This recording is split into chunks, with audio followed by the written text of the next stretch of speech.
Hey everybody, I'm Mr. Hartzler and I'm talking to you about application of systems of equations. So these are more word problems, but they're systems of equations. We just have to create the system first.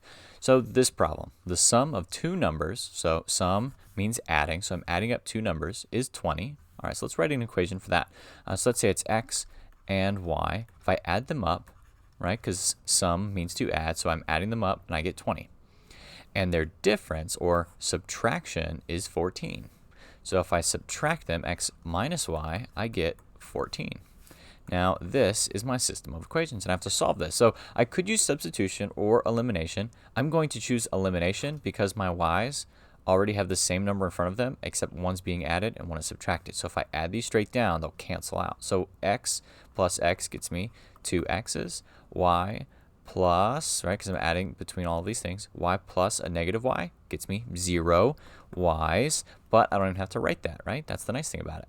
And then 20 plus 14 gets me 34. Now I divide by 2 so that I can get x by itself, and that is 17. So now I go back to this first equation, right, because that's just one of my numbers. I need to find both of them. So x plus y equals 20. I could use either of these equations, but I'm choosing the one that has addition instead of subtraction. So I have 17 plus y equals 20. So I'm going to subtract 17. So now y has to equal 3. Awesome. Next one.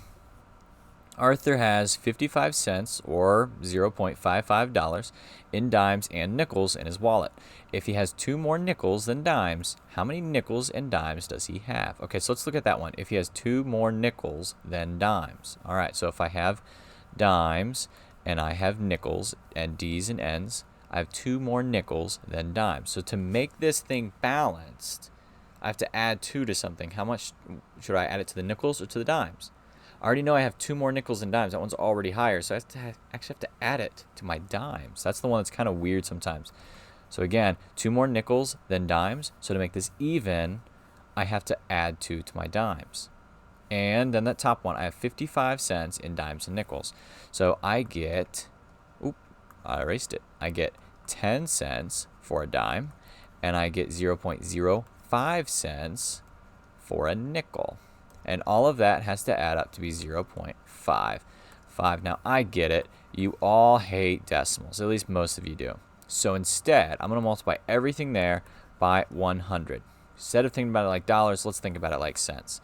So not going to change my top equation. So it's just D plus 2 equals N. Bottom equation is now a straight up 10D plus 5N equals 55.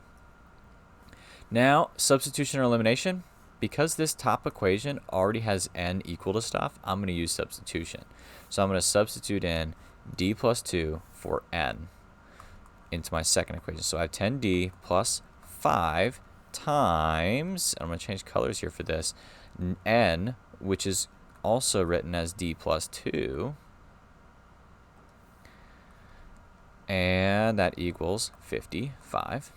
I need to distribute this 5 in to both of those terms, so now I have 10d plus 5d plus 10 equals 55. I'm going to combine my like terms here. 10d and 5d get me 15d plus 10 equals 55. I'm going to subtract my 10.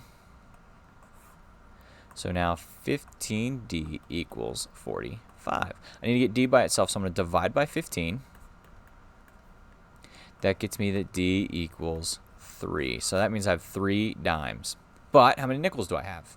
Okay, well, I'm going to go back to that first equation. D plus 2 equals n. I know that d is 3, so 3 plus 2 equals my number of nickels. So I have 5 nickels. I have 3 dimes and 5 nickels. Awesome. Next one. And the great thing is, folks, almost all of these, people are just changing numbers out, right? We're almost always talking about change in a pocket, or in this case, somebody's age, or numbers. So like the first problem. All right, so Rick is 3 years older than Mike. Okay, so I'm going to use R and M. Rick, right? Rick is 3 years older than Mike. So I have Rick and I have Mike. If Rick is 3 years older, let's say he's 10, then how old is Mike? Well, Mike would have to be younger than that, right?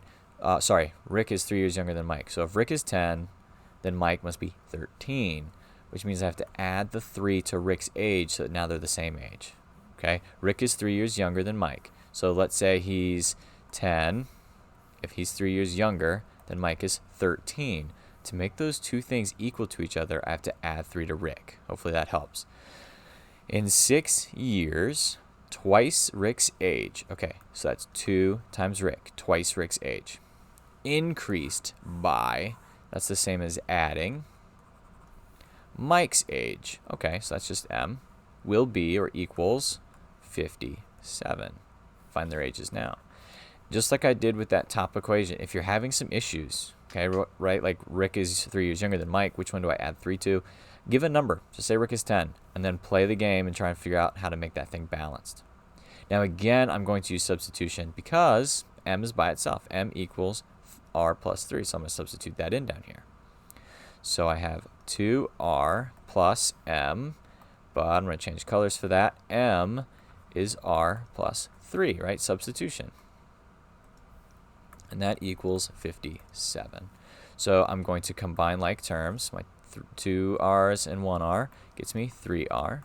Plus that 3 equals 57. So let's subtract 3, subtract 3.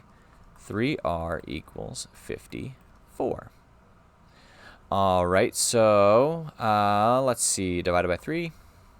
Divided by 3. Oh, if that were 60, it'd be 20. But I'm 6 short of that, which is 2, so I think that's 18.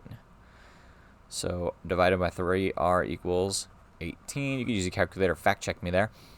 All right, and then I plug that into my top equation so that I can try and find out Mike's age. So Rick plus 3 is going to get me Mike.